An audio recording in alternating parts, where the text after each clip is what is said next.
We are trying to follow Paul's thoughts in Romans 9 to 11, and we saw in Romans 9 at the beginning that he emphasized his love for Israel. The second thing is he emphasized the riches of Israel, and in the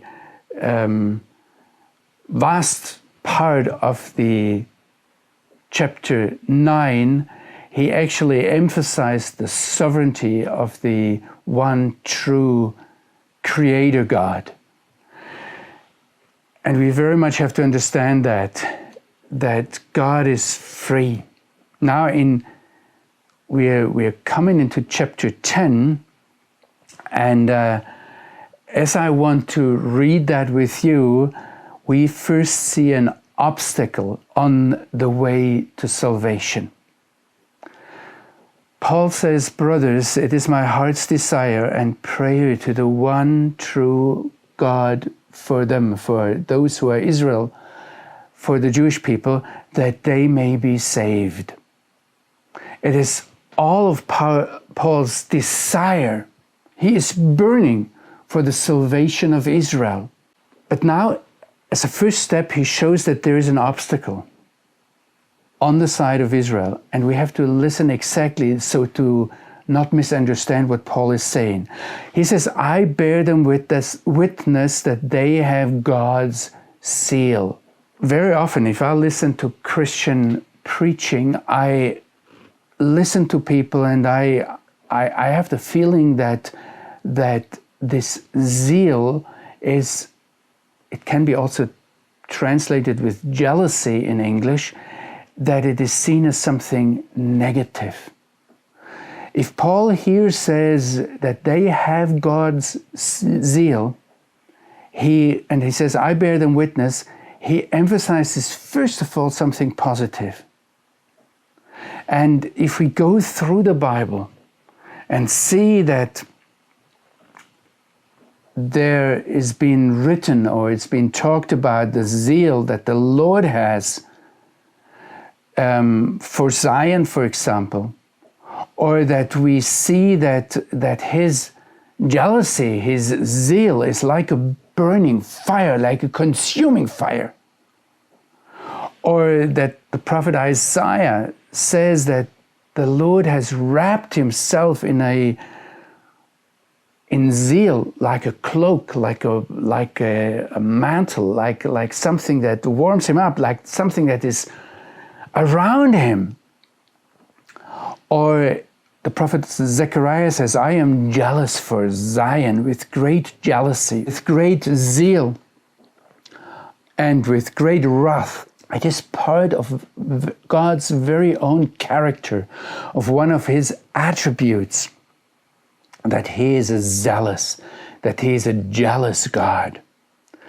So if we as human beings if we have God's zeal, that is part of our being created in God's image, and it's seen very positive in the Bible. Even very often it appears in challenging situation. For example, here I have the whole situation of Phinehas, the priest who turned towards Israel, and he actually killed people there. And God says that Phinehas has turned back my wrath from the people of Israel, in that he was jealous with my jealousy among them. And then God says, "Behold, I give you my covenant of peace." He says to Phinehas, "This will be valid for him and his descendants after him, a covenant of eternal priesthood, because he was zealous for his God and achieved atonement for the sons of Israel." Or we see the prophet Elijah, who has been zealous with all my power for the Lord, the God of hosts. Look at these passages in their context, as the prophet Elijah killed the Baal's priests in his zeal. It wasn't a nice thing. But this is what is being taken up when Paul, the Apostle Paul, says that I am a zealous man. I've been zealous for God from my youth.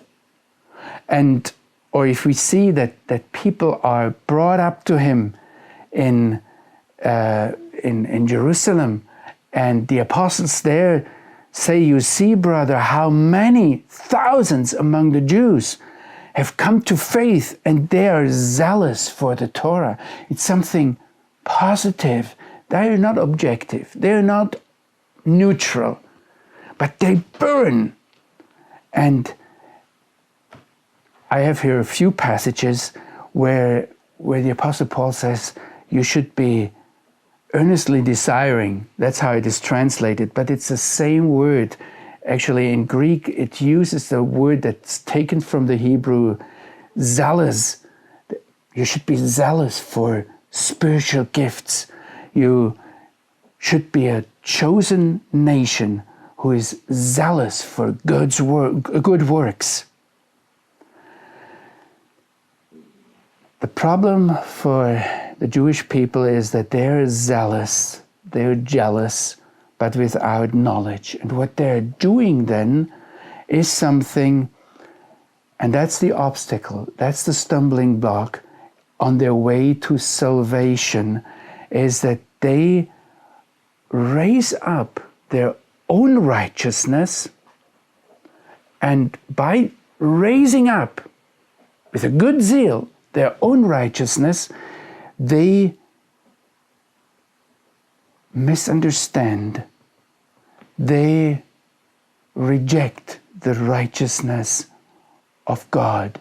They do not submit to God's righteousness. We have to take this, what Paul says here, but they are, I testify that they are zealous, that they have God's zeal, but without knowledge. And then he goes on, they misunderstood the righteousness of the one true living God and aspired to their own righteousness, and thus did not submit to God's righteousness. We have to see that with the best of intentions, you may lift up, you may raise up your own righteousness, and in such a way not submit to God's righteousness. Actually, this is a danger I see with us as believers up to this very day. And we might, with the best of intentions, with the clearest and finest of theology, raise up our own righteousness instead of looking to the one true and only God, submitting to His sovereignty, listening to His voice, and being tools in His hands. And by this even forgoing our own salvation.